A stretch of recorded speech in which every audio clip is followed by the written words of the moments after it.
understanding was that they were saying the 124,000 we were paying is actually too little. It can't buy a car, and we explained that this system is not for the government to buy cars for owners, but is to subsidize them and give them a head start in order for them to buy a new vehicle. And therefore the quantum was fair, as the quantum really amounted to about 30% of the value of the vehicle. So from where we were sitting, it was fair, but we had that dispute with them. But by the time lockdown came, you may have seen at the last end, there was some spike after we had discussed with Santaco, and we began finding each other on the matter, and the spending pattern was improving. The other is Nelson Mandela Bay, the public transport network grant, which they get for the BRT. They are now under section 216, subsection 2 of the Constitution.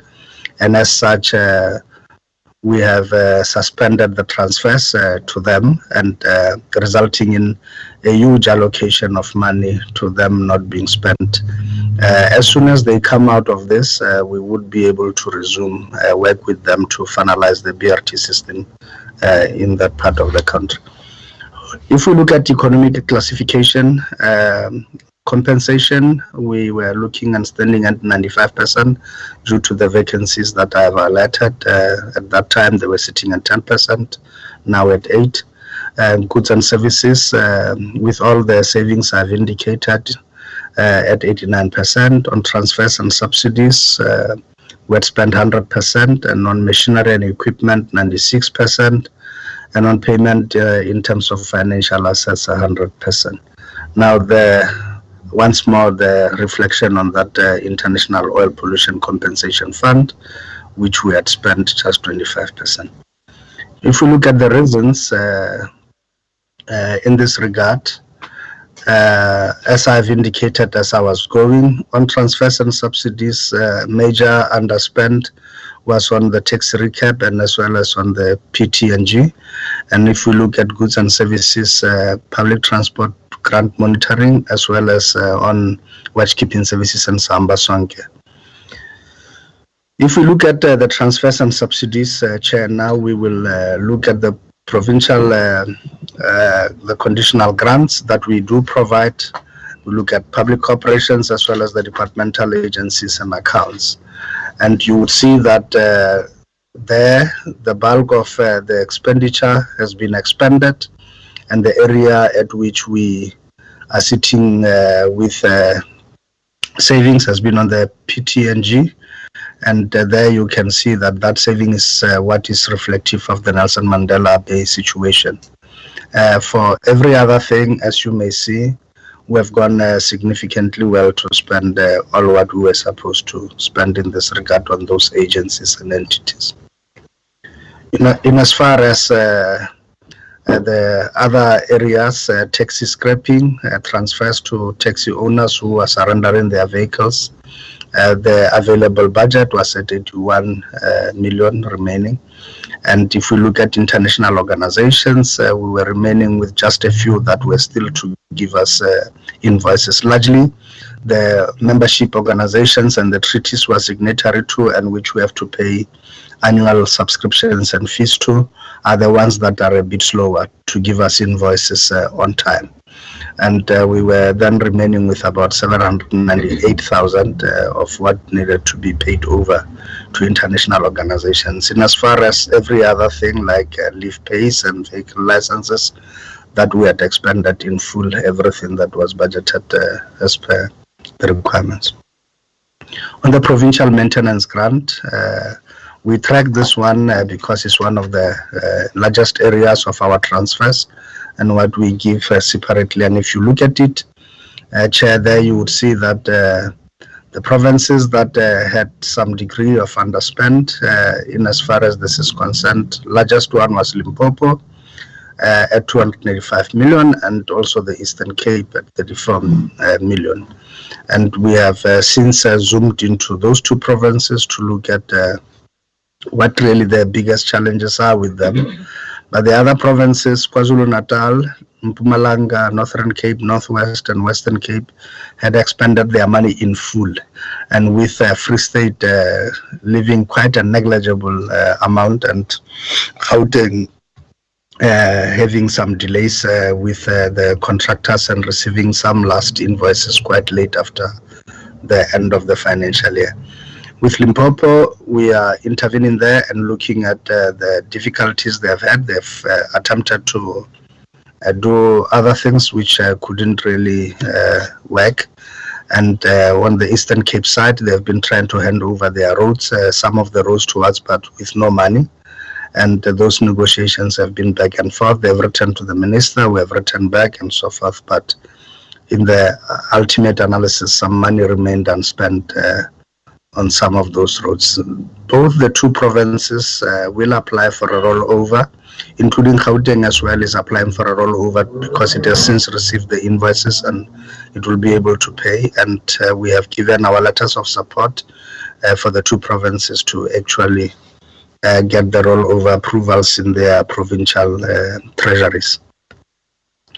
In as far as the public transport operations grant, the PTOG, this one, as you can see, the largest under expenditure came around Gauteng at 420 million, and this largely has been the challenges across their border with Northwest and the NTI, the Northwest Transport Investment, which has historical roots of Northwest that now are part of Gauteng as part of the demarcation process, and the NTI is rendering services across the border, and it's servicing routes like Hammanskraal, Skampaneng, Mandela View, and Watu, Pretoria, and Atteridgeville, and Mabopane, and all of those routes. As a result, they were placed under provisional liquidation, and with the challenges of the NTI, there was no contract then to service the routes of Gauteng. It left a lot of commuters stranded and very angry, and we had to intervene there because Northwest is under Section 100, and we had been working closely with them. We have finally succeeded in getting the NTI out of provisional liquidation, and we are beginning to settle some of their old debts, and we are trying to bring stability to the entity. And with it, and with them coming out of provisional liquidation, Chair, we have now paved way for the contract to be re-signed with Gauteng and for a renewal to happen, and expenditure has now begun. There were alternative subcontractors that were put in place during that period, but because there was no contract, a rollover has been requested by the provincial department to the provincial treasury to be approved so that that could be serviced. Again, you will also see Northwest 2 at 14 million remaining. Some of the routes serviced by the NTI, particularly around Mahikeng and the Ngakamudurumulema region, were not processed, and they couldn't be paid as the buses were not operational due to the provisional liquidation. But Northwest had managed to continue paying for other bus companies and other areas like Atamelang Bus Service and Rustenburg and so forth. With respect to Mpumalanga, the issues there about them and Lowveld and the savings that they have realized as a result of COVID-19 and the non-agreement on the stalling as well as the stationary kilometer thing is what has led to the remaining negligible amount of 2 million. With Limpopo 17 million, they have attempted to shake the tree in terms of getting new smaller players into the fray, and they've been meeting resistance all step of the way. We are in support of what Limpopo is trying to do, and hence we are supporting them to try salvage the 17 million to carry it over to the current financial year and to utilize it to get smaller bus companies on underserviced routes to actually do the job there. So we hope going forward with PTOG, this is an area we have to review widely because the current setup it's reflective of pre-apartheid days, and it has not necessarily transformed, and it has not allowed real transformation and significant penetration and participation of black people into the large bus sector and on the most lucrative and the most viable routes that are there to urban centers from dormitory townships as apartheid spatial planning had intended. We need to challenge that, and we need to use this grant effectively to transform the sector. And we are looking at ways and means of utilizing this as an effective tool to help us achieve the transformative agenda in this regard. On the Public Transport Network Grant, the PTNG, as you may see, all other cities that are entitled to the PTNG had spent all their funds, and if you look at the available budget, it was zero on our part, but with Nelson Mandela we had retained 98 million. But then the issues are varied, as you can see, according to the size of the city and the size of the program they are undertaking on each. Here again, Chair, is an issue too on this grant. We have done a review and run on it, and we have looked at the weaknesses that we have seen. And we now need to change challenge the spatial planning by ring-fencing funding on this program for new routes that will service and previously sidelined and underprivileged areas. Most of the routes do not necessarily service townships, they service urban centers, as we have seen with the current BRT system. Right across, we have evaluated almost all of them, and the township loops are always grossly underserviced.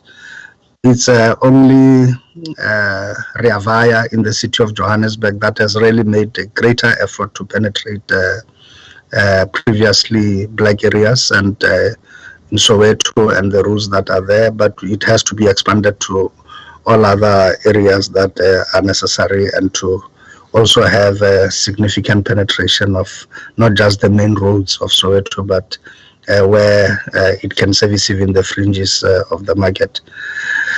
So with that, there are about 5 cities. First 2 of them, Mbombela and Msunduzi, which the Treasury had said that this must be suspended for about 3 years. They've been given money over and over, some of them like Msunduzi in excess of 4 years, and there's not been movement. In as far as others like Rustenburg, Polokwane and so on, which are struggling, we have worked with the Treasury. We are encouraging these cities to work with us and to agree to us providing external capacity for them to be able to move, because there too we are seeing a huge struggle, and the services are not starting as they are supposed to, and they've been docked by one project management crisis to the next, and we seek to want to intervene once and for all and address all of that. So looking forward, Chair, on the savings we have had and on what we did. So here we have now begun to say to the Treasury and commenced with our negotiations. We have applied for all overs in as far as a significant amount of money on the savings, about 335 million thereof. And first, we have asked that the money for Nelson Mandela Bay be rolled over for them, so that when they do come out of Section 216, as we were given their report of the assessment, and they are confident themselves that after the final assessment is done, they think that they will be lifted out of Section 216, and once that happens, we should be having money available for them to commence right away. On the other side, the savings we have had on the civil aviation services on watchkeeping, Chair, there we have asked that a portion of this 537,000 rands be made available for the acquisition of the fleet broadband satellite system for SAMSA. As now the IMO system is being discontinued, it has been decommissioned and is bound to send the last signal from the IMO headquarters in October this year. By then, we should have had a system in place, and we should have replaced the old one. We should have already commissioned it and tested it. And there we have asked that portion of this money for watchkeeping, because it's savings on the same objectives, that Treasury should agree to that. Again, we have asked that the remainder of the savings on the section dealing with watchkeeping, that it be diverted for the fight for disaster management in COVID-19 at 40 million rands. And we have also asked that a portion of the tax recapitalization savings be utilized for South Africa's hosting of the IMO World Maritime Parallel event at 13 million. But as you may now know, it has become quite clear that by the time the infection curve rises, it will be exactly around the targeted time of October when this conference should have taken place. So now we are in negotiations with the IMO to have the conference postponed to next year, and that the 20 edition of the conference not be held, and that the rights be allocated to us automatically for 2021, with the hope that by that time we would have overcome the COVID-19 challenge, and we would be in a position, Chair, to then provide adequately for it. And we have asked that also the remainder of the tax recap at 184 million, that be reprioritized and be given to us for Arrive Alive campaign, with tax recap playing a major source of the remainder of the funding, and with other little areas of funding remaining on our budget also consolidated here for Arrive Alive campaign. So as it is, Treasury seems to be supporting us on the issue of the public transport network grant for Nelson Mandela. They also are agreeing with us on the 537,000 for the communication system for SAMSA, and they are also supporting our request on the COVID-19 disaster response at 40 million. What they have not accepted is the maritime event, seeing that chances are that it will be postponed and it will be cancelled. So the 13 million we may not have. And initially on the Arrive Alive campaign, they had said that they would not provide the 184 because when we went to the cabinet and presented the plan for Arrive Alive, we had indicated that there was funds available for it. And then we then showed them that what we presented was where we cut the suit according to the available cloth. So we had done a size small because that was what was there. But seeing the challenge we are faced up with, we have to go quite big in the fight on road carnage and all of that. And we actually, if we had a bigger cloth, we could have cut an extra large suit because certainly that's what we need at this stage. And there, Chair, we are engaging with them. They are seeming to be warming up to the idea. They've asked us to show them a plan. If we had the 184, what exactly would we do? And we have given them the initial response to it and showed them the type of things we can do. We want to buy technology and we want to get systems that will work for us, vehicle testing stations, roadside ones, body cams, new satellite tracking and speeding systems that we can use in this regard. So we will want to use the 184 for such, and we have given them the plan for it. We are still to finalize with them. In fact, tomorrow we're having another round of their negotiations with them to finalize on these issues. And we will know by tomorrow what is approved and what is not. But as it appears, this is where we are. We most likely, the only thing we may not have is that 13 million, Chair, which brings us to the end of the briefing and presentation. Thank you, Chair.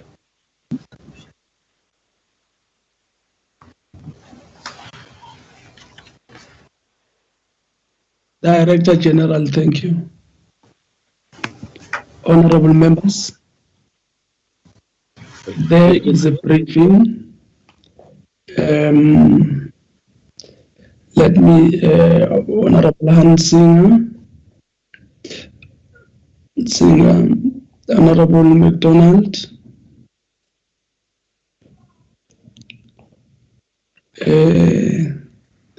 Can I see any other hands?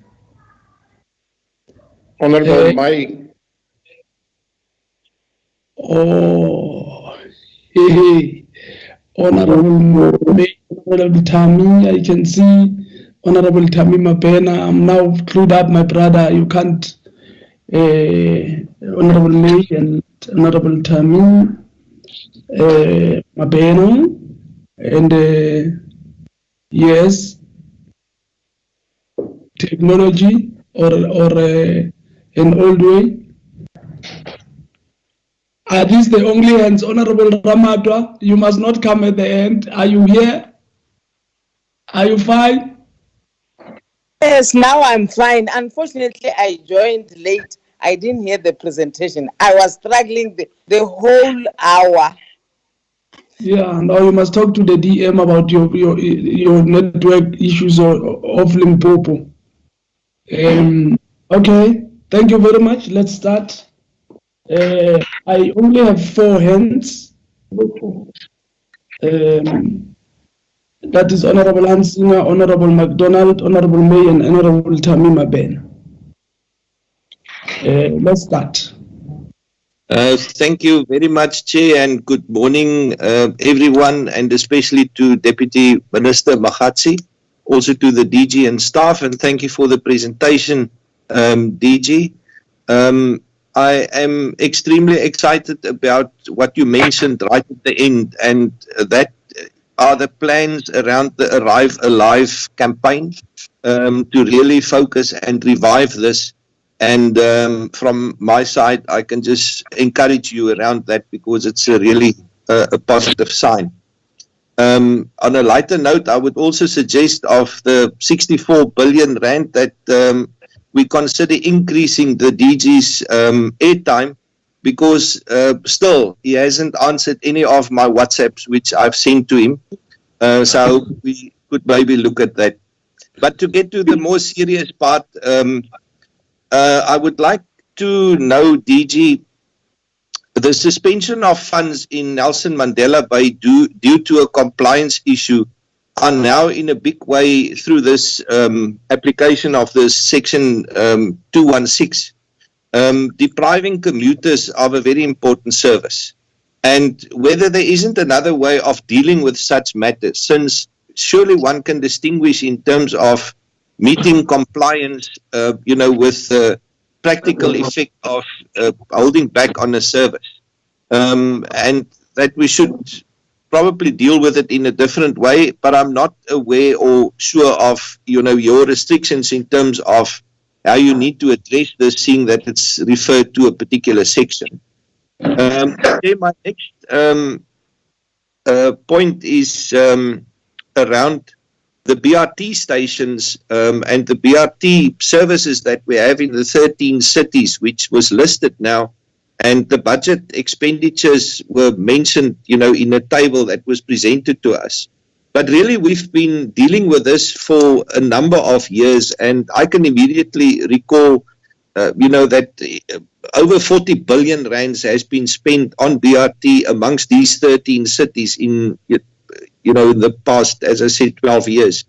But we haven't had a proper update. And can I please request, as an extension of this evaluation of the budget, that we as a committee consider a specific report to get an overview of the actual expenditure to date in each of the cities since the introduction of BRT in each of the 13 cities, but that we also have a particular column which reflects the actual stations built and the actual buses running, and also the number of permanent staff that have been deployed. So only those 4 criteria in a division of how this 40 billion rand was spent in the past 12 or 13 years.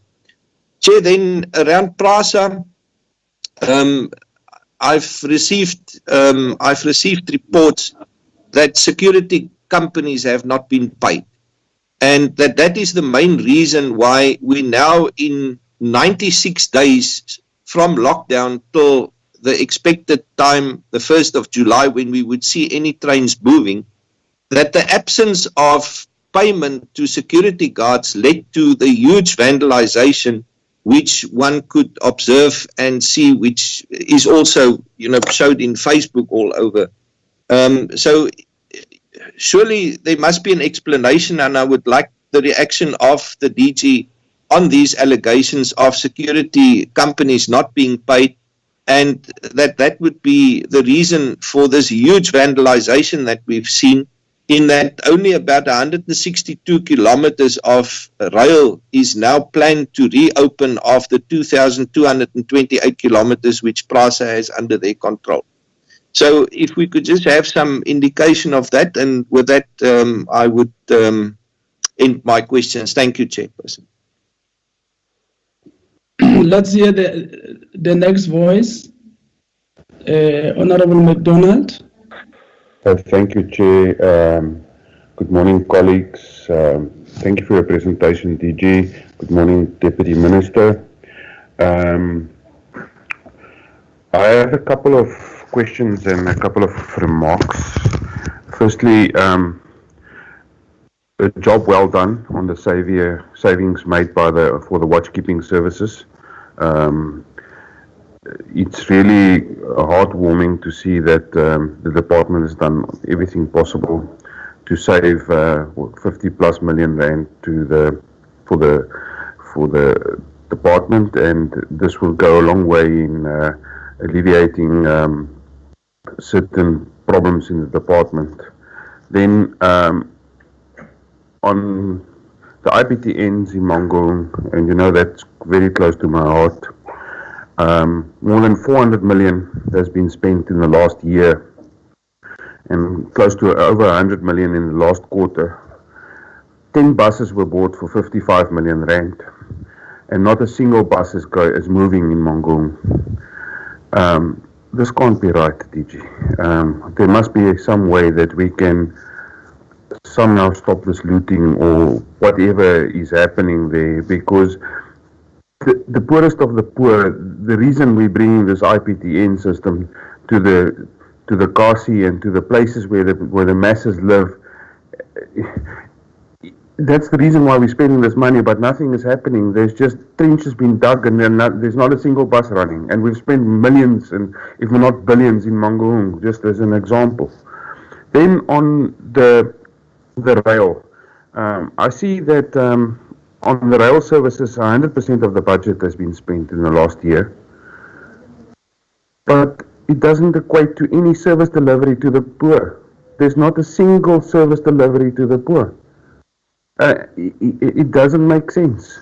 And then I think I would want to push this issue and maybe start a discussion that whenever the department presents an expenditure to us, specifically goods and services, that it be broken down into the sectors that they've bought it from. Is this benefiting the poorest of the poor, the small black companies that are trying to break into those sectors? Are we spending money there, or are we just giving it to the big white monopoly capital businesses just to continue looting this country further? Thank you very much, Chair.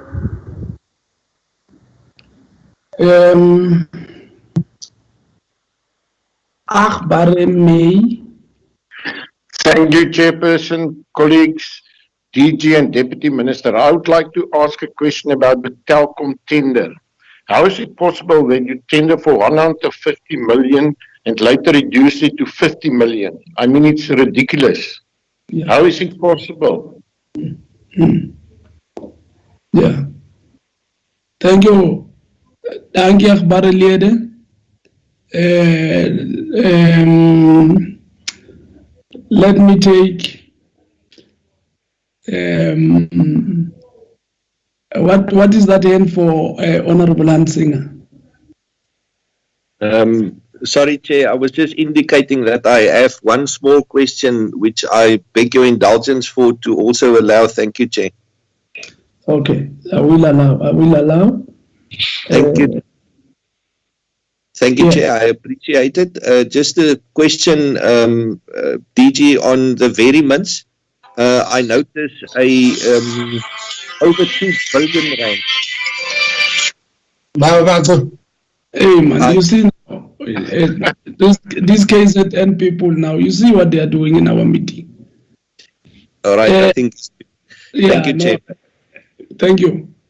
Thank you, Chair. Just for the DG to please reply, I notice a 2 billion rand veriment, which was taken away from the allocated budget for refurbishment of coaches in specifically Metro Rail. And that 2 billion rand apparently was spent and used for settlement of electricity bills and also the settlement of particular court cases which relates to the dismissal of employees.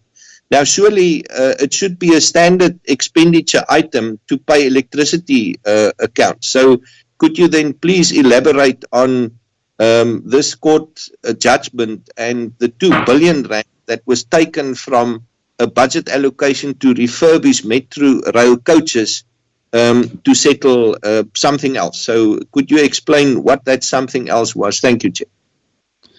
Thank you, Honorable Hansinger. Masithokoze mhlonishwa Thami Mapena. No, thank you. Thank you so much, Chairperson. Mr. Mangu must not play with his balsam, man.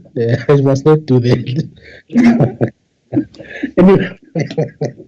anyway, Chair, thank you so much. But I think there is a concern here. I think as much as we appreciate the fact that we are in an era where, unfortunately, we have to conduct our business contactless, the issue of underspending as far as vacancies is concerned across multiple programs of the department is not an issue that we're experiencing now during COVID-19.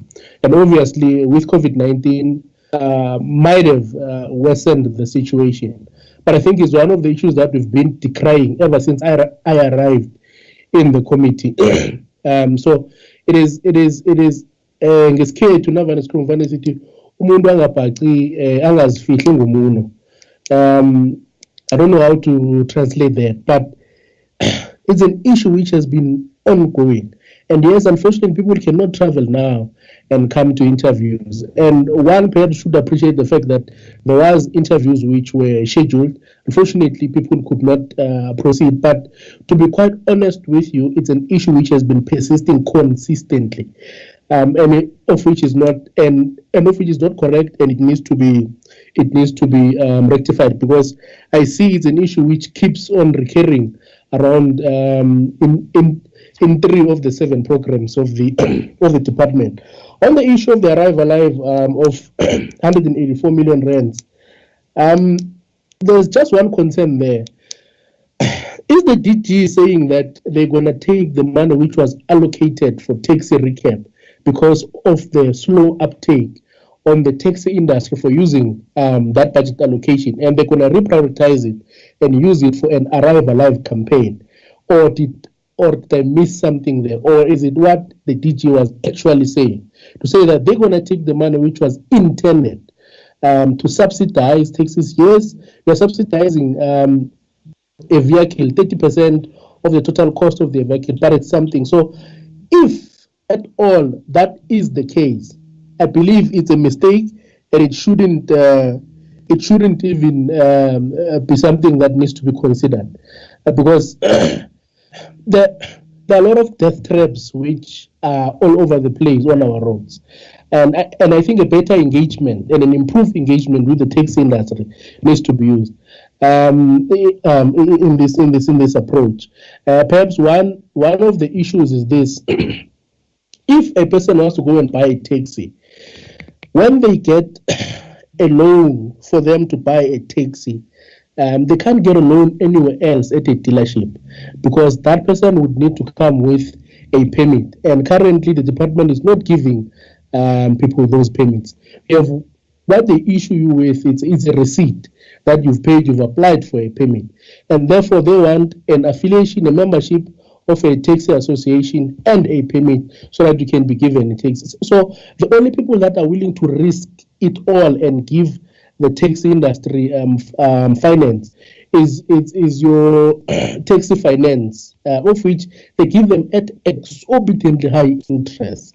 So as a result, you find that the taxi industry is telling you that it is unaffordable for them to be having or to be able to afford to buy new taxis, and they see the contribution as being insignificant, that 120,000 rands, of which constitutes 30% of the quantum. So I think those are some of the issues which the department should come to the party with. One, ensure that anyone or any taxi owner or anyone that wanted to buy a taxi that still has a receipt or an indication that they applied for a permit, that they get those permits onto their hands, because the further continuation and the delay of those people not accessing those permits, it's a problem. I can give an example with myself. I was raised by taxis. There were taxis at home. There are still taxis at home.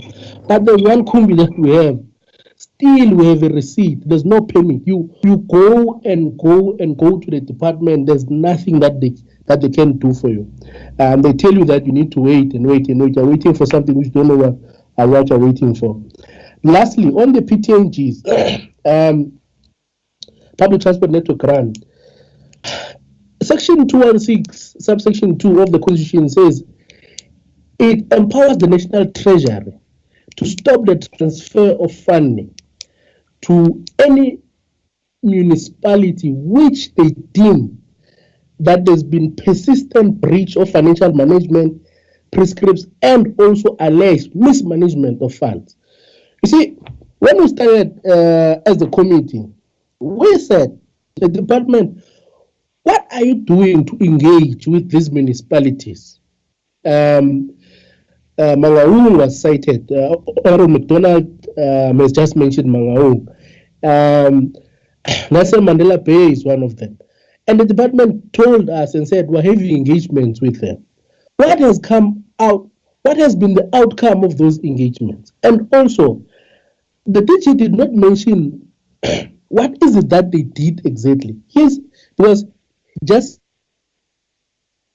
said the National Treasury has invoked 216 subsection 2, and if you read it, it tells you about the persistent breach of financial management crisis. But what is it that has just happened? In Mangaung, there was a situation they spent 282 million rand, and a bulk of it was for consultants.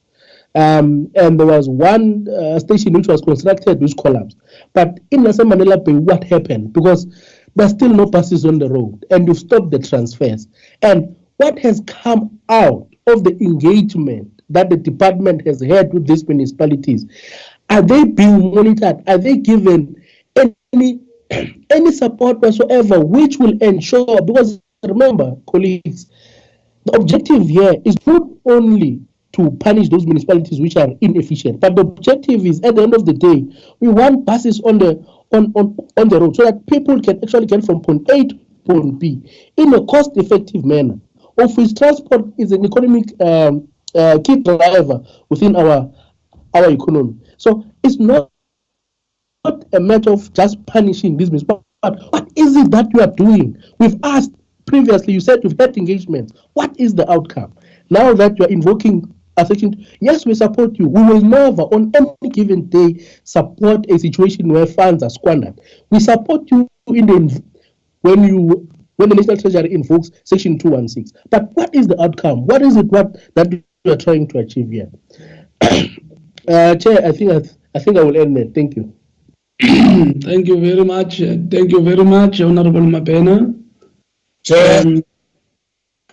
Now, Mola Mhlobo wam, are you back now? No. You were talking on your phone. You are not pagamissing, man. You want to say? How are you? No, I'm fine. Say something, sir. Oh, thank you very much for the presentation. My chairperson, I want to start where Honorable Mapena finished, because I'm worried about this shifting of money from public transport tax recap to alive. So what I want to find out, if they can give us the details of the failure or the success of Arrival Life, because that program we have that program for a long time, but there's no success on that program. And the other chairperson is that one of the underspending. If you check chairperson on the program 2, integrated transport planning, the budget was 153 million, 0.2, but the spending was 64.1 million. It shows that there is no actually planning for spending, because if you target, you must spend according to what you have targeted for. And the other chairperson which caused me some concern, chairperson, is that one of program 1. If you check program 1 on the appointment of service provider for the forensic auditors, they underspend there, but there is no mentions what are they going to do, because it seems that there's a lot of money that is not been spent. And the other one, chairperson, is that one of the vacancies. If they can give us the time frame, when are they going to fill up those special senior posts? Because we cannot say we because you see, bachaha ngomunwe umabeti corona into manje dala la bantu bengaspendi la. Ngicela ukwazi mina ukuthi how are they going to spend, and what plan have they got in place now? And the other chairperson, the last one is that one of issue of Santaco. If they say they have been delayed because there was some resistance from the Santaco. So now I want to find out how far are they now, because they cannot say it's because of Santaco. Santaco is an organization, they must give us the report. What is the hindrances that cause them to resist? Thank you very much, Chairperson. Okay. Maybe let me say before I give the DG, because I've exhausted the hands, I would suggest DG, when it comes to issues of vacancies, that maybe we must look into a mechanism of saying this financial year, the practicalities of our situation as the department will enable us to fill 2-3% of vacancies and budget accordingly to that kind of a situation. Because I think what the committee is saying is that if the department was going to be able to budget for from 10 to 8% or 7%, we could, in a sense, have predicted that we are not going to be able to fill in all the vacancies that we have, and don't park money there in the space of employees when we know we are not going to be able to fill all the vacancies. I think the issue, I would agree with the members on the issue of taxi recapitalization. Part of the reason why we have this program, it is because of the panel vans that we still need to talk about as a report, and taking it from that angle and maybe getting a report, of course, from Santaco. Is it fair that the taxi association, the taxi industry must be the only one that takes the knock from the subsidy when panel vans came not because of them? I think we may want to debate that further. Otherwise, I'm also covered by. Oh, the last issue, maybe when time permitting, we may want to check in terms of the grants that goes to the provinces. What percentage goes to the previously disadvantaged areas, if any? If not, why? what percentage goes to maintain and repair the rural roads, farming roads, where we get our food from. I would want to have such kind of a report. And of course, we must say that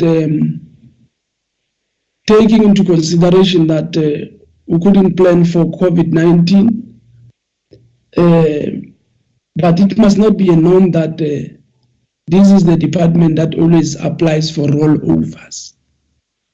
The fact that we are applying for rollovers, it means things are not okay and we must fix those things.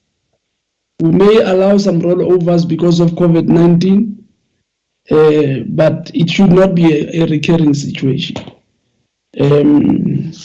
Honorable Deputy Minister, over to you. Thank you very much, Chairperson. I will just hand over directly to the Director General to respond to the questions that have been asked. Thank you.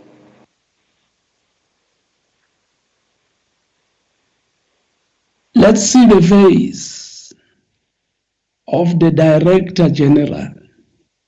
It means the Director General directs generally on all our programs, even in the provinces. That's my understanding if they say Director General. Thank you, Honorable Alec Miemi. Over to you, sir. Chair, thank you very much, and I duly welcome the promotion and I accept the new powers granted by the August House of Parliament on the Office of the Director General to be able also to administer the affairs of provinces. I'm happy, Chair. Let no one henceforth complain here after I'm going to share the record of the meeting with the provinces that have been granted other powers. That's on a later note, Chair. But thank you very much. Let me welcome the questions and to respond to them. Chair, let me deal with the last issue raised because it ties up with what Honorable Hans Singer raised and also what Honorable Sithole has raised in this regard. Our intent, Chair, is not to, this what we are indicating here is not budgetary prioritization. It's not taking money away from something and then giving it for another purpose. The law requires that funds that are unspent at the end of the financial year, those funds, as a general rule, they've got to be surrendered to the National Revenue Fund. So effectively, the sector and the department loses those funds completely. They are surrendered back to the Treasury. The Treasury will see how to finish with that money for the next financial year. Now, the only mechanism of retaining those funds that is available in law is a rollover application. And there are requirements for you to meet up with that. Amongst key, that you show that either it's an unforeseen thing, such as our request for COVID, or secondly, that the objectives for what you want to keep the money for are related, such as our application for the satellite communication system for SAMSA. It ties in with the watchkeeping services, which is the actual physical infrastructure, not necessarily the data for which you pay telecom.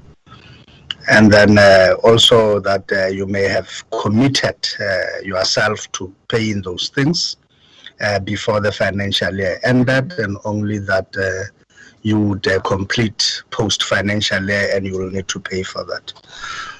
So those are the requirements for you to be able to meet up with the application for a rollover so that the money is not lost, because failure to submit the rollover application by the cutoff date, then the money is automatically forfeited. you would be required by law at the end of the financial year, 14 days thereafter, to surrender it straight to the National Revenue Fund. Now, this is money, naturally, would have been forfeited. Now, instead of forfeiting it, we are now proposing to the Treasury to say, can you please allow us, rather than surrendering it back, for us to use it for this other key objective? Because we couldn't use it for the original objective intended in this regard. Or rather, you may still even use it for the original intended objective if you can prove that commitments were there in place and you could do it.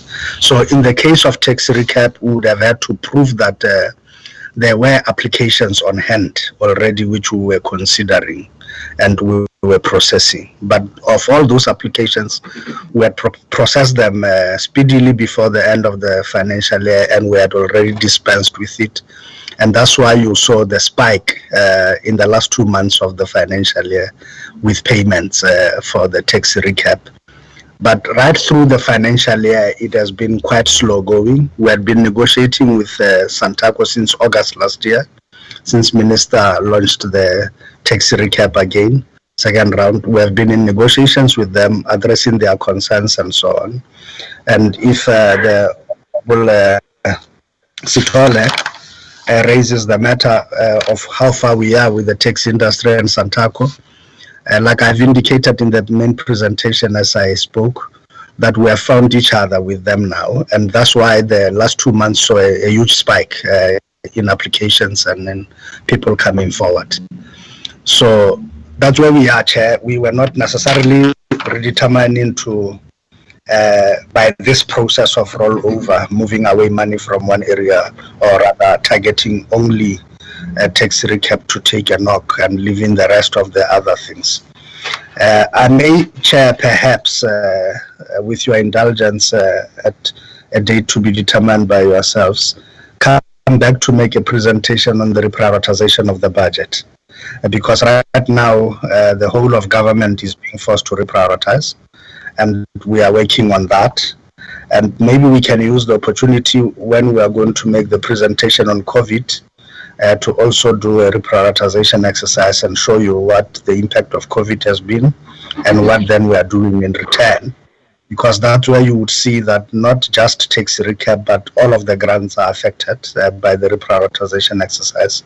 And there we are looking at money originally intended for this purpose, now they are being done for that. So this process of rollover must not be conflated with that other one.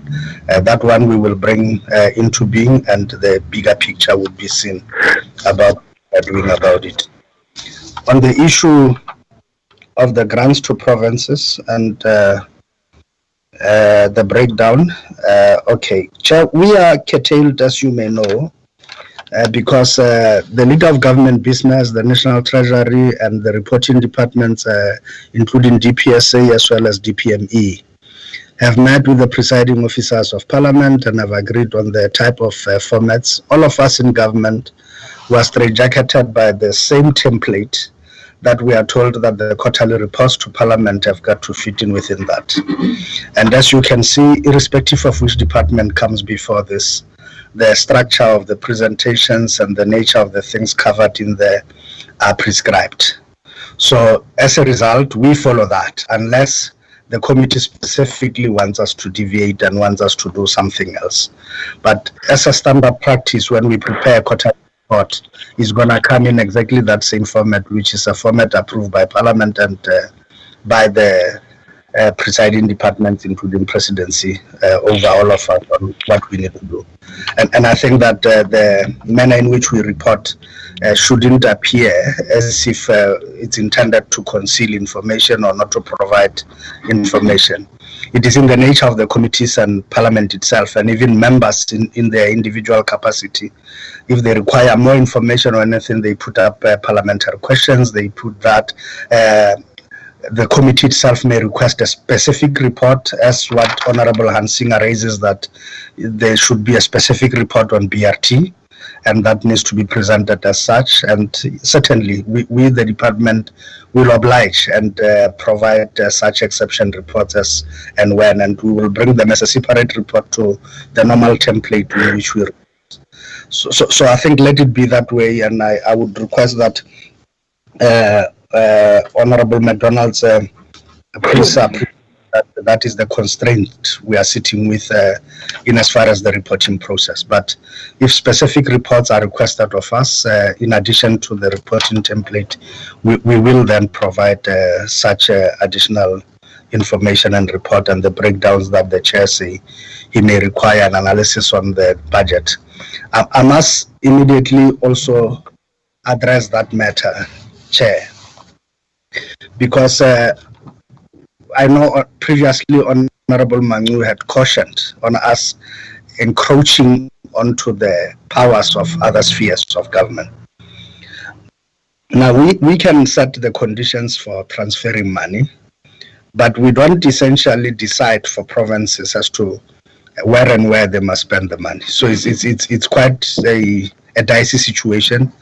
It's something we can engage with and we can look at, but in truth, we do not necessarily go that far, Chair, as the Chair raises the matter, that how much of it we can source the information from provinces and do an analysis and report back to you and say and ask provinces to say, how have you spent it? Can you give us guidance in terms of this arrangement, and can you report? Because even how provinces, all of them report back to us, the templates are also prescribed by the Treasury in how they must give the information required back. So there's that balance we've got to achieve. But yes, certainly we will source the information that is being required in this regard.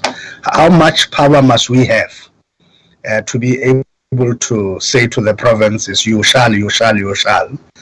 I think that the spirit of our intergovernmental relation was never designed in that way, and provinces, particularly the provincial political leaders, tend to frown a lot on such what they perceive as interference and encroachment onto their sphere, and I think the healthy balance there is important in this regard. Chair, I now wish to move to also in the same breath cover the issue of Section 216 as raised by Honorable Mabena. In this regard, Honorable Mabena can assure you that it is no intention of anybody in our department to punish anyone. If indeed we were in that mode, I think by now there will be blood on the floor. We are nowhere near such a mode. Indeed, we have indicated that we are engaging with the municipalities. We have been in engagement, and we have been talking to them. And as I've just indicated, it's not easy to easily then encroach onto the sphere of another government. And where things, the Treasury presumes that they are quite tough, then the Treasury tends to invoke Section 216. So in case, you are saying we don't say exactly what happened, but what we can tell you was that Section 216 for that municipal was not invoked specifically for the BRT program. It was the other issues of that municipality and how it manages money. But if you know, PFMA itself, when it comes to the responsibilities of the transferring officer, and this now is covered from Section 38 until 41 of the PFMA. And if you read at those things, including the accompanying regulations generously, you get to see the responsibilities of the accounting officer, as in Section 38 IJ, which says to you the person transferring must ensure himself that the institution is transferring to has all the systems in place to manage that money well. So it can be that the Treasury raises 216 and say, these people have had so many financial breaches that it warrants us to raise in 216. And then the Department of Transport is informed of that 216. And then it becomes oblivious to 216 and continues transferring. Automatically, when Treasury raises 216 with us, we have no choice but to act prudently and to stop the transfers, irrespective of whether the 216 was raised on the object of the spending on our own funds or on the other funds of the municipality per se. But if there is that breach, that entity you are going to transfer to doesn't have systems and controls and everything in place to manage the money well, then as a accounting officer, you are already acting irresponsibly by transferring money to such an entity, because as such the regulations prevent from it happening. And I think that answers also Honorable Hans Singer of asking, is there another way in which we can work with Nelson Mandela, because the service then is withdrawn and people are suffering. Of course, we are cognizant of that, but then the responsibility constitutionally of providing those services sits with the municipality, which in the first instance should never have put itself in a position where it has so many financial breaches that 216 is raised. So I think that if there's to be apportionment of blame, it should go squarely at the doors of those responsible for that. We ourselves do not manage the finances of that municipality and will not know what they do with their either equitable share or money raised from their rates or whatever the case might be. But if 216 is raised, honestly, our hands become curtailed until 216 gets raised. And are we the right party to go try resolve the 216 matters of Nelson Mandela? No, certainly we are not. COGTA is a department established purely to look at and oversee the affairs of municipalities, is the one that must go support. Would we have had a role to play if the 216 was raised in respect of our own money for BRT? Certainly, yes. Then, because as a transferring officer, you could put conditions and you can also provide support for your own money, we could have done so.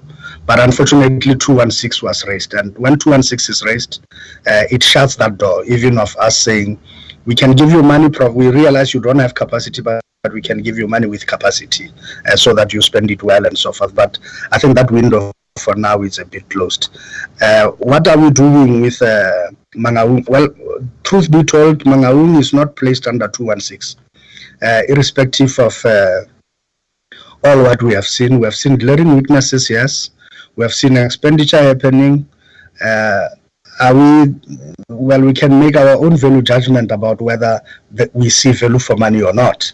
And I think that's a totally different ball game vis-a-vis the responsibilities of the Auditor General to audit such books and to see whether there is something untoward on the expenditure or not. But certainly with our concerns, with seeing expenditure flowing and yet little movement on the project itself, in our engagement.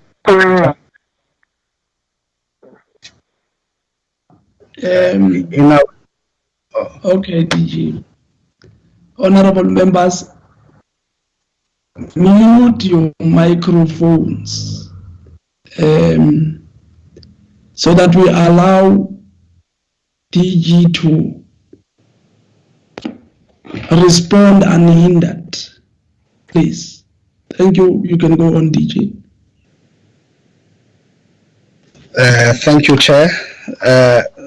So certainly that's what it is, Chair, about Mangaung, and we have in our engagement letter now as the AG to say among the things that they need to do and to follow is also to look closely at the money we have transferred to Mangaung, and that the auditors of the AG auditing Mangaung can also pay attention to that aspect and give us assurance that there is nothing untoward. Should AG raise serious queries, we are obligated by law to follow certain processes and so forth. And I think we'll cross that bridge when we come to it. What was the purpose and outcomes of our engagement with these municipalities? First was to try and understand exactly where the blockages are. We have met and rounded up all of them without fail. We have been having meetings with Go George to try and resolve the impasse with the taxi people and phase 2 1B. We have also been engaging with the city of Cape Town on the N2 and the unhappiness of the taxi people in that part and the discontinuation of one of the routes. We have been talking to Durban about the finalization of the infrastructure program and the blockages that are there. We have visited Rustenburg with their collapse stations and every other thing and the challenges they are sitting with of running short of money and with no running stock. We have been trying to facilitate a deal between them and Cape Town to buy excess buses there so that the service can be fast-tracked. We have been meeting with Polokwane. I can run them, all of them, but now, as I've indicated, our negotiations and engagements with these cities is no longer at that level of simply understanding what exactly is the problem. We are now at a stage where we are saying we are asking for them individually to voluntarily participate in the scheme we are putting up of providing capacity and support. That may be interpreted as somewhat a curtailment of their own rights, because if you take over project management functions when they are entitled to be the ones who do that service, then that's where you may see a specific challenge with it. And to that extent, the outcomes are mixed. They are like this. Rustenburg had asked for our process, and they have asked for our support, and they are voluntarily engaging us to say, please intervene on our behalf and facilitate for us with Cape Town to troubleshoot some of the problems. Others are resisting the support, and they don't want to immediately do that. But when we do the BRT report that Honorable Hans Singer say perhaps we must do, perhaps we can do that and break down project by project of all the cities and indicate which one is having what problems and what is the engagement and how far they are on each and every one, because they are not on the same wavelength. They are at different layers and at different parts. Can I now address the issue of what is raised by Honorable MacDonald about the rail and the link there, that there is no service delivery, but we have spent 100% of the budget? I think the large part of the budget and the portion of our budget in rail is on transfers, and these are transfers largely to PRASA and to the RSR. Now, in as far as the transfers to PRASA are concerned, PRASA is a Schedule 3B entity, and which means that by the financial arrangements of 3Bs, it can retain the money that is being given, and it is not forced at the end of a financial year, unlike the department, to surrender the money back to the national fiscus. So with that in place, we on our budget, we will reflect 100% expenditure once we have transferred the money to PRASA.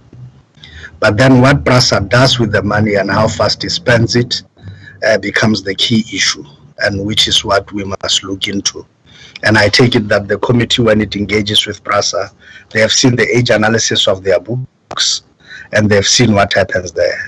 There's a time PRASA was sitting on 18 billion rands in CAPEX, capital expenditure budget, and which has accumulated over a few years, and which means that their capital expenditure program was not moving. Money is coming in, on our side is reflected as 100%, but on the side of PRASA, they are sitting with that money. As a consequence thereof, one of the key mandates we gave to the administrator was to troubleshoot, bring capacity in, and also make sure that proper specific. It's also pointless moving with speed to buy things that you don't really need and to buy wrong things, to buy 12 trains, to do this and that and so forth. So the bottom line is that if this is to be done, it must be done properly. And even some of the irritations on the books of PRASA, I'll give you an example, Chair. They are sitting with capital expenditure this big, and it is not moving. But some of the basic things they require to get the trains repaired and to move, like the train wheels. In some institutions, a computer worth 17,000 and a server worth maybe 20,000 are considered hardware and therefore capital assets, and they are capitalized. But with PRASA, you can imagine how much the bogies and the train wheels are worth. But for PRASA, in terms of their own accounting arrangements, they say that is a consumable, because the wheels run and finish, and you throw them and you replace them. They take it like a toner of a machine. The photocopier itself is a capital asset, but the toner you put in and operates to produce ink for what you are photocopying is consumable, and when it finishes you pull it out and throw it away and put in another one. So, but if you look at the cost of the bogies itself, they are quite sizable, run into few millions. It's a lot of money for you to actually not capitalize that. If you capitalize it overnight, you've got enough money to actually replace wheels and buy wheels. But now you have a huge problem of cash flow. You are having porous corridors and people who don't pay, and almost 90% of the people who get on the train are not paying for the tickets and so on, and you have no system of actually forcing them to pay. So you're not collecting any revenue, you are running a service, and you only rely on the subsidy that you have, and you don't make any money. And as a 3B, because they are not a 3A, which must actually just use what they have and that's it. They are a 3B, they have got to raise portion from the public and in trade, and they've also have got to use a portion in subsidy to make the system work. Right now, the money for subsidy is heavy, and it's overloaded. They've got to provide this service, but this service is not sustainable. And yet on the other side, they are sitting with huge pool of money that is not being spent. And as a result, they quickly run into problems on cash flow. They can't pay now services to the municipalities where the stations are. They can't pay water. They can't pay electricity to ESCOM. They can't pay this. They can't pay that. And with that in mind, and they also can't pay for these things called consumables, and therefore they've got a shortage of carriages. So in time they run into serious problems. This has been building up for in excess of about 5 years, and with the build up of all of that, where has it left PRASA in a very, very precarious situation where it is sitting with huge money on capex and very little money or no money at all on OPEX. So Treasury says the best way of helping them, because they don't have money for services and for everything, reduce a little bit this side and give it to them this side so that you can prop them up to pay for what they require. But then in the meantime, work on a long-term plan and show us what will it take until this scenario gets somewhere where there is a balance, and this side they can pay for everything that they have. And the secret to this is on corridor protection and revenue protection. And that is why you see the strategy has been changed, and we are starting with the two main lines that carries the most passengers, the Central Line in the Cape and Mabopane to Pretoria in Gauteng. Then we're going to follow with Soweto line, which also carries many people, and the Jimiston Lerala line, and then we're going to do also Centurion, because those carries huge numbers of people per day. And if we were to protect revenue on those corridors, we will up revenue collection of PRASA from now the meager 8% to almost 40% with just those lines. Then if we protect all of the rest of the corridors, then they should be able to collect 100% of the revenue, and no one must be able to stand on a platform without having gotten a ticket and having paid. And so that explains why the virement of 2 billion was made, Honorable Hansing. It was made with the approval and with the engagement with the Treasury, and the Treasury offered that as a solution. Instead of topping up more money for operations, it then said that there must be this in-house cross-subsidization. And the understanding was that although Treasury is moving the 2 billion now to this side, PRASA will not be able to spend all of that money in the next 2 years. And they then said in the medium term, in the outer year, they would then begin to pack back and replace back the money that they have cross-subsidized to the other side. Now it brings me to the issue of vacancies. I think we are the first ones to accept that this has been long, but we had indeed taken to heart the last comments or the last quarter of our engagements when we discussed quarter 3 with the committee. The committee impressed upon us to move with speed and immediately, and we did exactly that. We then shortlisted, we then scheduled dates for interviews, we constituted panels, and we were ready. Chair, and we had been moving. And I must also ask them that some of the vacancies at a lower level, we had already filled some. In finance, we had filled vacancies and so on. That's why I could tell you that we had moved from the 10% to 8% already before the lockdown happened. We are in no way using the lockdown as an excuse to say that we do acknowledge that the vacancies have been open for long.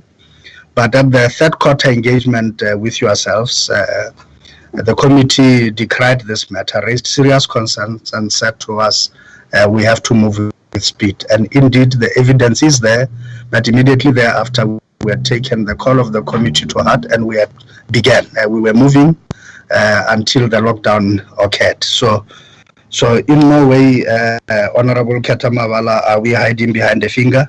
It's not our intent at all. We were simply highlighting, and as I've indicated, we are now committed to, we have already applied actually to DPSA to ask that some of the requirements be waived so that we can do the interviews online on platforms like this, and that we can interview candidates, and then we can proceed with filling the critical vacancies. Another issue I need to highlight was the issue that we were also delayed by a month or so when DPSA on the National Macro Organization of Government, we were told that we must wait for the supernumeracy list to be finalized of employees in the departments that were being meshed, and which effectively from 1 April, those departments were to become one, and that we needed to look at whether some of the people on those lists can be incorporated into the people we require before we actually can go out and advertise.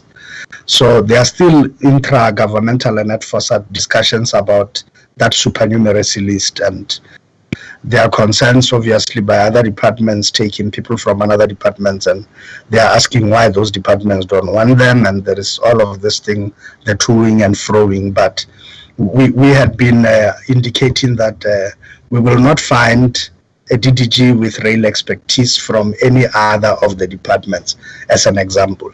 We have to be allowed to move ahead with our own process, irrespective of what is there. Obviously, there will be common positions like DDG corporate services, which all other departments may have had DDG corporate services, and they find themselves now with two. They have merged, they have become one, and one is supernumerate and must be moved to elsewhere. So on the ones that we felt they will totally be unaffected, we had indeed asked that we be allowed to move with speed on those ones. Chair, I believe I've captured, okay, the question by Honorable May. How is it possible that one tenders for 150 million and then reduce it to 50 million later? As I've indicated, Chair, this was not a tender. Telkom has a monopoly of this thing right now as we speak. They are the only ones who have the infrastructure, and also they are the only ones who have the data and cables that are moving and linking all of our 64 lighthouses and all of this. So they are the only, they are a monopoly. You can only talk to them. But I think that over the years they had come, and we were booed by ICASA's as well as the Competition Commission's own inquiry, market inquiry into data costs, and we were reviewing that as well, and we used portions of their study on that to motivate our case. And we also said as part of the data must fall movement that there must be justification as to why we have to pay so much for such a service which is satellite based. So there was those negotiations ensued in earnest, and we put a very strong case before Telkom. It has just been a bilateral, and Treasury was fully briefed and aware about what we were doing. So finally logic prevailed from the side of Telkom. They had just said that the amount that was there must be increased by the 9% escalation annually, and it must keep on growing and growing exponentially to what it is, and it was also compounded. So it was not just a lateral straight line linear increase, it was a compounded increase year on year. So we have challenged that, the pricing model, and we have challenged all of that. And I think in the negotiations, we were quite clear that we are prepared to also lodge a complaint with the Competition Commission. But in typical economies, monopolies do that. They monopolize that, and the prices go haywire. So, but nevertheless, that's where we are. But if the spectrum issue opens up and the policy opens up, then as you may know, the options will be quite varied. We will no longer just rely on Telkom. There will be many other players that can be able to compete, and we can always take best price. But right now, we think in exchange for a 3-year contract, we have negotiated a good deal, and it saves us a lot of money overnight. And which leaves me to my parting shot, Chair. The issue indeed of rollover, Chair. I know you had said that rollovers are reflective that things are not okay. I agree with that, but not all the time. And I would say this, sometimes, yes, they are a reflection that things are not fine, particularly where there are no reasons why money shouldn't have been spent at the time it was supposed to have been spent, and may just been taken along forward.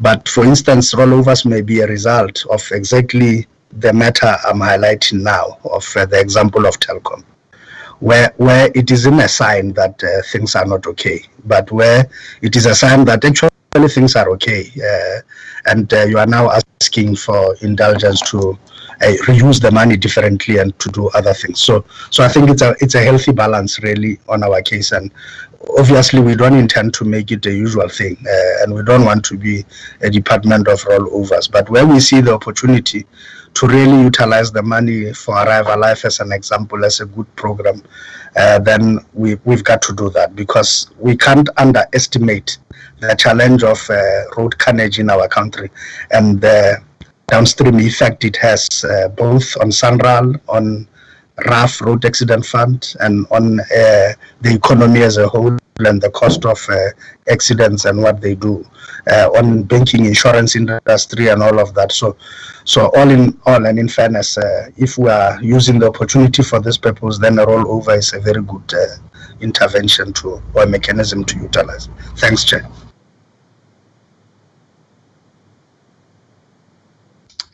Thank you, DG. I think we must appreciate the fact that you were able to negotiate successfully the reduction. This is not a rollover, a reduction of that big amount and saving to this level. Maybe I should then take this opportunity to thank also the DM for the presentation, and then move to the next item, the adoption of the report of the Portfolio Committee on transport on the budget vote number 40, Transport and Strategic Plans 2021 of the Department of Transport and entities reporting to the Minister of Transport.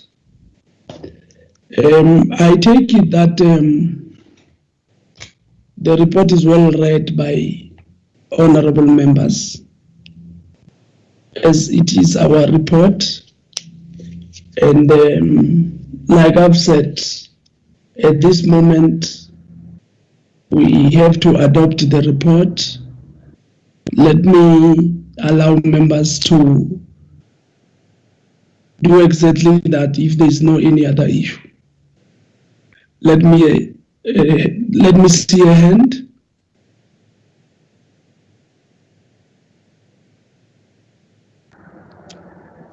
Any hand for adoption? Honorable members of our own report.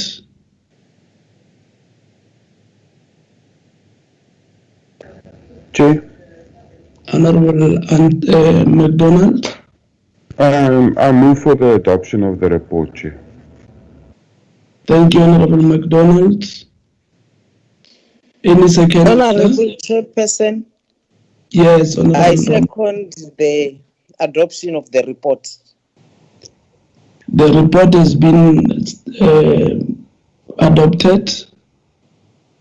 Can we now move to the third item, minutes of the 26th of May? Are we all there? Any correction?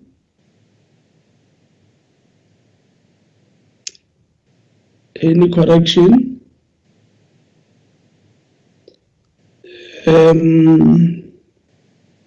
No correction. Let me see a mover for adoption. Oh, there's a hand before. Okay, I'll come back to that hand, the DG, after the adoption. Let me see a mover for adoption of the minutes.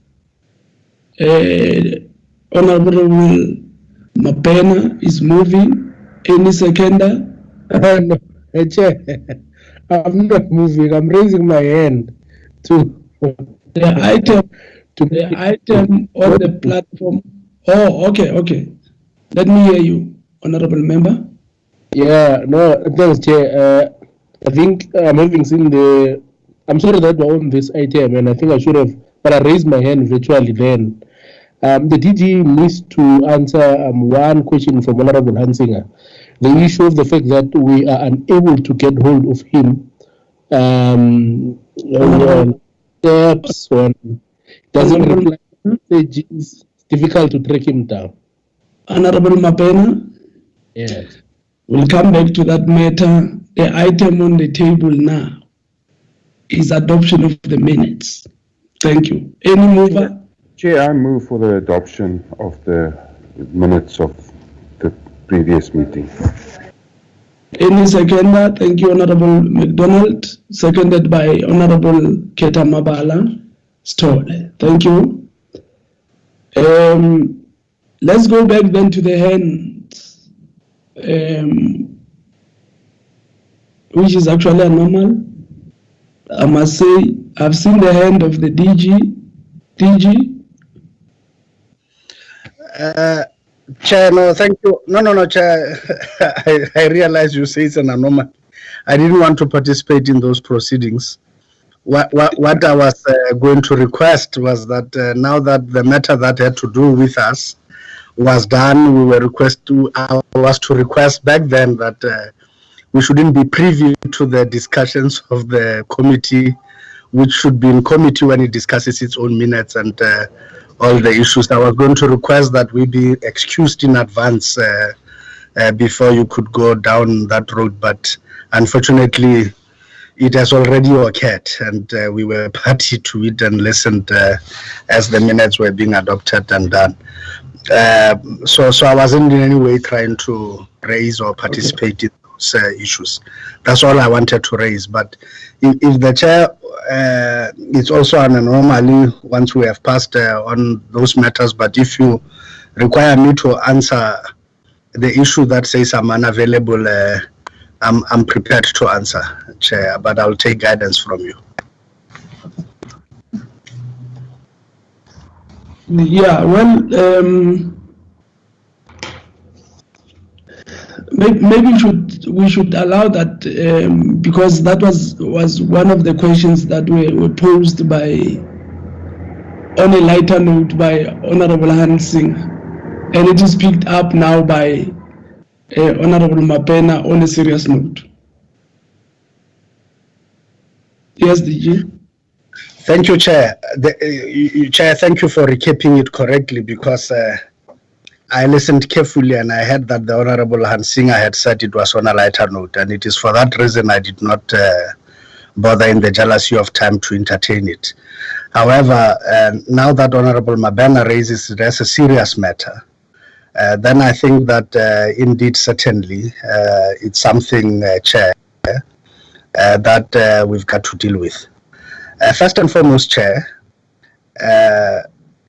there are protocols of communications between ourselves in the department and ministry and with the committee.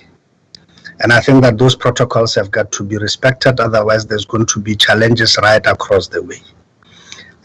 Chair, you would imagine if I'm to be placed in an untenable situation where I would have to account to each and every single member of the committee as and when they consider it appropriate for me to account. There's a reason why we work through structures and we work through processes. And there's also a reason why, and I'm not in any way being disrespectful or trying to make myself too busy or otherwise, but there's a reason why I have support staff in my office to take records of requests for meetings or for information or for engagements. And even in as far as this is concerned, I, for one, I can tell you that I'm not a man for social media, and I'm not for a long time, I've not been on the WhatsApps and the what. I'm not on Twitter, I'm not on any of these things. There are people in the department in communications who I get and who should communicate on those platforms as part of our broader communication. I was only forced to join WhatsApp on the basis that there is a group of DGs on COVID to exchange information and that. And that's the only reason I've been there.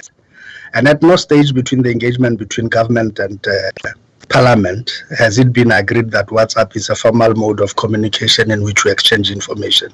It may be convenient, yes, but for some of us it's not convenient. When I open my WhatsApp every day, I find that I have at any time in excess of 150 messages. If I have to process each and every single one of them outside of my PAs and everybody, and I have to process those things in that way, I'll never have time to work. And I will have to answer each and every single thing in that way. And I think in many ways, that's quite an unfair expectation that daily I must wake up and process WhatsApp messages or any other and things like that. And that they are not processed even through the chairperson of the committee. If they are to be processed in that way, then that's fine. I think we can then agree on a framework within which we engage with each other. If the issue was that I was written a letter, and I had forgotten to respond to it, then let's talk about that, because correspondence is something that formally in our offices we are still working on, and we deal with it and so forth. And there is context and there is that. And where information is also required, the framework of our engagement with Parliament still requires that parliamentary questions can be put across, which we need and we are obligated by law to respond to. And that is why even with parliamentary questions, they are not endless. There is a quota for each member. Considering that government too and government leaders must also be afforded the opportunity to focus on other things and to work on other stuff. So I think that framework is important. Let's understand it. If it is raised sharply in the committee as an issue that would want to paint one black, that they are actually unprofessional and unethical in not answering some of the things, then I think let's subject them to the formal processes, and then in that way we can engage with each other on formalities correctly on platforms of this nature, whether there is responses or not. Thank you. Honorable Mabena. Thank you very much, President. I think this issue, if you recall correctly, I think we had a meeting last week which lasted for a very short time, and I think the issue was raised by Honorable Chris Hansinger, not on a lighter note. I think he's just picked it up today that it's on a lighter note. But on that meeting last week, there was no. I think we didn't have anyone from the department. I think there was Mr. Ramatset or something like that. But to be quite honest with you, it's actually sad to hear what the DG is saying now. You are actually saying that members of parliament, when they have to communicate with you, we must go through endless bureaucratic processes. What are you saying? You know, we're operating in a space where there's multiple committees, there's multiple portfolio committees, and we're not serving only on this transport committee. We see the engagement between DGs and other members of parliament. What's so special about you that we cannot communicate with you? We cannot get hold of you on a simple, convenient mode of communication. So you are saying that for me to communicate with you, I must write a formal letter, and it must go through parliamentary process.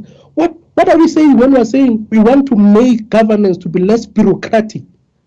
You know, you are putting stumbling blocks in here. The issue is simple communication convenience. Yes, listen. We're also on hundreds and hundreds of WhatsApp groups. You prioritize. If a member of parliament sends you a message on a WhatsApp, it means there is something that is important. I cannot send you a chain message and say, good morning, DG, God bless you. Or I cannot send you a message and say, no, there's a roadblock somewhere. There is a reason why we ought to communicate with you. If you say that we must do that, we must follow bureaucratic processing, Chief, no. There I must disagree with you completely. Your peers in other departments are communicating efficiently with other members. We serve on other committees. We communicate efficiently with DGs and DDGs, and they assist us when we're having challenges. We have been in the process of repatriation of people who were stuck overseas. Guess who we were communicating with? With DGs and DDGs from departments without having an appointment to call them. You send an SMS, you send a WhatsApp, they reply to you. Remember, there is no us and them. We are working on a common objective to save South Africans. You are an official in the Department of Transport. You are the accounting officer. You account to the committee. It must not be a situation that I must not get hold of you and I must write a letter and must go through bureaucratic processes. Your peers are working very well and excellently with members of parliament. It's so easy. I've called you many times. You've never picked up my phone call. You've never come back to me. We work with other committees. It's so easy to communicate. It's so seamless. What's so special about you and this department? Even worse, this department, we are not operating optimally. Please don't do that. You're going to make issues so difficult for us to communicate with you. Please don't do it. Ask your colleagues if maybe you feel that you don't know how to manage it. When I wake up, I have 300 WhatsApp messages from all over, but you prioritize. You can't tell me I must go and ask someone in the comms department that I must communicate. Yes, you account to the department and the minister and the deputy minister, but we are members of parliament. You lead this committee for us to approve your budget. You lead this committee to process your legislation. We must be in a position to call you and say, listen, DG, I'm not combative, but this piece of legislation, there are these pitfalls. What do we think can be done in order for us to sidestep this and be in a position that we can accommodate you? We don't want confrontation, but simple access. Listen, we're in a meeting. You're allowed. Just say, I can't take your call, or I'll reply to your message later. Even if you don't do that, but come back to members of parliament. I mean, there's only 17 of us in this committee.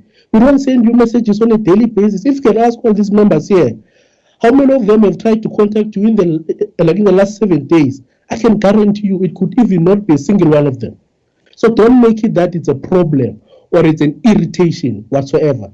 Your peers in other departments are working very well, and DTGs are working very well with members of parliament. Thank you, Chair.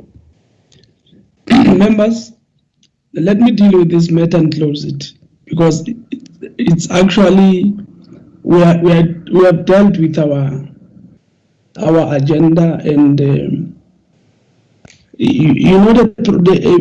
small problem with this thing is that a member has communicated with the minister or DG outside the meeting, outside the portfolio committee, and now the portfolio committee has to sit and deal with the issue of two people who communicated and the other one did not answer. The other one answered this way and that way. I think it will be unfair for the committee that we deal with this matter the way we are dealing with it now. It is correct that if we think we need to add other sort of communications, let's sit down and agree on them. Any matter that has to be processed by the committee, it is true that I should know about that matter as a chair. Remember last week, you members, when we were talking about issues of oversight, you said to me, Chair, take the lead. Chair, make it happen. I would want a situation where this committee is effective, as Honorable Mapena is saying. But I also want us to stay within the framework where all of us are not going to take for granted that we understand one thing at the same pace and at the same way. Therefore, let me request that before we really get to this mood and mode, deal with this matter and resolve it amicably the way we need to resolve it. But let's not use this platform really to up the temper and do what we are doing. I request you, honorable members. As I had said, this was actually the issue that was left over, and I think let's look at it and resolve it properly without allowing a situation where there will be talks that some of us are not privy to, and if those talks are not winning, then we bring them here. Please, honorable members. Can I take that we have exhausted these issues and properly close the meeting? I don't want to surprise people, but let me, if you insist, Honorable Ketamabala, I'll listen to you and allow the DG then to come back. Yes, sir. No, Chairperson, I'm not actually against what you have said, but I will be happy if the DG can tell us if we want to contact him, whom can we speak to? Because what other thing have happened, I have phoned several times on the DG, but he never came back to me. I used to work with the DG when I was in portfolio committee of sport. He actually corresponds very well on the transport portfolio, on sport portfolio committee.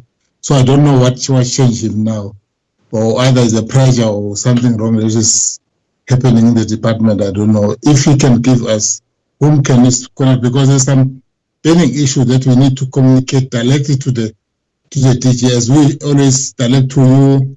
Sometimes I spoke to you, Chairperson, and sometimes to the Minister, because there's some pending issues on transport.